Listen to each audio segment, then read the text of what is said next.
Atlantic মহাসাগরের বুকে ত্রিভুজ আকৃতির একটা কুখ্যাত জায়গার নাম হলো বারমুডা ট্রায়াঙ্গেল। কথিত আছে যখনই কোনো বিমান এক দেশ থেকে অন্য দেশে যাওয়ার পথে এই ট্রায়াঙ্গেলের উপর দিয়ে ওড়ার চেষ্টা করে, তখনই এর ভেতরে থাকা কোনো এক অদৃশ্য শক্তি বিমানটিকে নিজের দিকে টেনে নেয়, আর সেই বিমানের ভেতরে থাকা কোনো মানুষই পৃথিবীতে আর ফিরে আসতে পারে না। না বন্ধুরা, এটা কোনো গল্প বা সিনেমার কথা নয়, বরং বাস্তব। এমনটাই ঘটে চলেছে। বর্তমান সময়ে বিজ্ঞান অনেক উন্নত হয়েছে, মানুষ মহাকাশ নিয়ে গবেষণা করছে, কিন্তু পৃথিবীর বুকে থাকা এই বারমুডা ট্রায়াঙ্গেল আজও অমীমাংসিত রহস্য। বৈজ্ঞানিকরা যতবার এর রহস্য ভেদ করার চেষ্টা করেছেন, ততবারই ব্যর্থ হয়েছেন। এমনকি অনেক গবেষক সেখানে প্রাণও হারিয়েছেন। অনেকে মনে করে বারমুডা ট্রায়াঙ্গেলের ভেতরে কোনো দানবীয় শক্তি রয়েছে, যা উপর দিয়ে যাওয়া বিমান বা পাশ দিয়ে যাওয়া জাহাজগুলোকে গ্রাস করে নেয়। কিন্তু সত্যটা আসলে কি?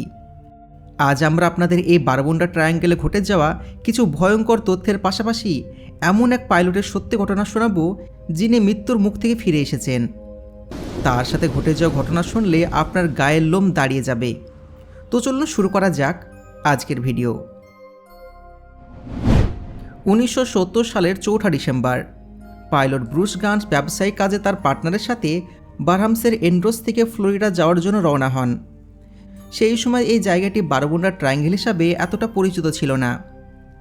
পাইলট ব্রুস এর আগেও বহুবার এই রুট দিয়ে যাতায়াত করেছেন, তাই তিনি বেশ চিন্তাতেই বিমান চালাচ্ছিলেন।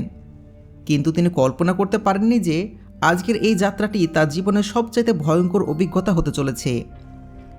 যাত্রাপথে হঠাৎ করে আবহাওয়া পাল্টে যেতে শুরু করে। আকাশ জুড়ে দেখা দেয় অদ্ভুত এক কালো মেঘ।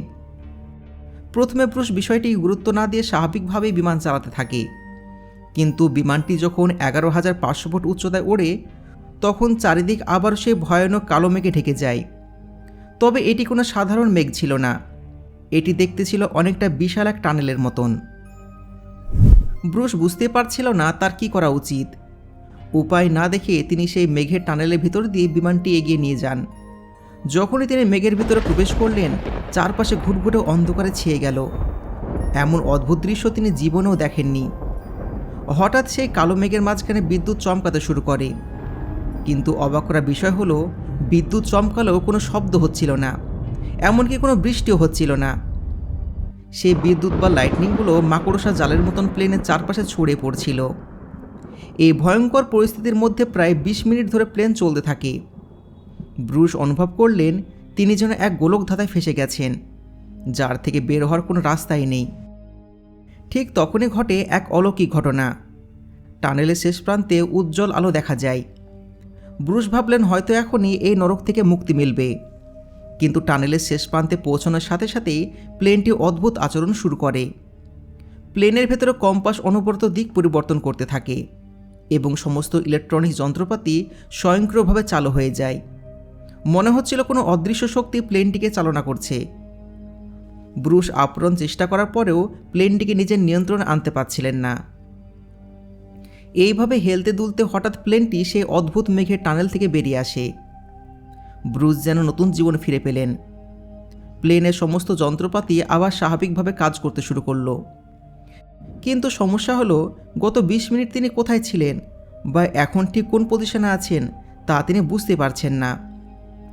ব্রুস দ্রুত গ্রাউন্ড কন্ট্রোলের সাথে যোগাযোগ করেন, কিন্তু কন্ট্রোল রুমের রাডার তার প্লেনের কোনো সিগন্যালই খুঁজে পাচ্ছিল না। কিছুক্ষণ পর কন্ট্রোল রুম থেকে জানানো হয় তার প্লেন ইতিমধ্যেই তাদের আকাশসীমা পার করে মায়ামির আকাশসীমায় ঢুকে পড়েছে। কিন্তু এটা কী করে সম্ভব? ব্রুসের এই যাত্রাপথ ছিল প্রায় 400 কিলোমিটারের, যা অতিক্রম করতে সাধারণত 90 মিনিট সময় লাগে। অথচ তিনি মাত্র 47 মিনিটের মধ্যে মায়ামি পৌঁছে গিয়েছিলেন। তার প্লেনের গতিবেগ ছিল ঘন্টায় 290 কিলোমিটার। এই গতিতে মাত্র 47 মিনিটে 400 কিলোমিটার পথ পাড়ি দেওয়া গাণিতিকভাবে সম্পূর্ণ অসম্ভব ছিল। ব্রুস প্রথমে ভেবেছিলেন গ্রাউন্ড কন্ট্রোল হয়তো ভুল তথ্য দিচ্ছে, কিন্তু মায়ামি এয়ারপোর্টে ল্যান্ড করার পর তিনি যখন ফুয়েল চেক করলেন, তখন নিজের চোখে বিশ্বাস করতে পারছিলেন না। 400 কিলোমিটার যাত্রায় যতটা জ্বালানি খরচ হওয়ার কথা, তার অর্ধেকও খরচ হয়নি। অর্থাৎ প্লেনটি মাত্র 200 কিলোমিটার জ্বালানি পুড়িয়ে 400 কিলোমিটারের পথ পার করেছেন। বাকি 200 কিলোমিটারের পথ তিনি কিভাবে চোখের পলকে পার করলেন তিনি বুঝতে পারেননি। ব্রুস এই রহস্য উদ্ঘাটনের জন্য অনেক বিশেষজ্ঞদের সাথে কথা বলেছেন, কিন্তু কেউ তাকে সঠিক উত্তর দিতে পারেনি। উল্টে অনেকেই তাকে মিথ্যাবাদী ভেবেছিলেন। আজ পর্যন্ত বারমুডা ট্রায়াঙ্গেলে হারিয়ে যাওয়া শত শত বিমান ও জাহাজের কোনো খোঁজই পাওয়া যায়নি। ব্রুস গাইন একমাত্র ব্যক্তি যিনি সেখান থেকে জীবিত ফিরে আসতে পেরেছিলেন।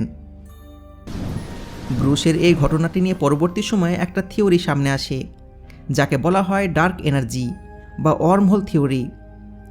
বৈজ্ঞানিকদের মতে ডার্ক এনার্জি বা ব্ল্যাক হোলের মতন শক্তি স্পেস টাইমকে বাঁকিয়ে এক ধরনের টানেল তৈরি করতে পারে, যার ভেতর দিয়ে লক্ষ কিলোমিটার দূরত্ব কয়েক মিনিটে অতিক্রম করা সম্ভব। ব্রুস হয়তো অজান্তেই এমন কোনো টানেলে প্রবেশ করেছিলেন এবং ভাগ্যের জোরে বেরিয়ে আসতে পেরেছিলেন, যার ফলে তিনি 90 মিনিটের রাস্তা মাত্র 47 মিনিটে পাড়ি দিতে সক্ষম হয়েছিলেন।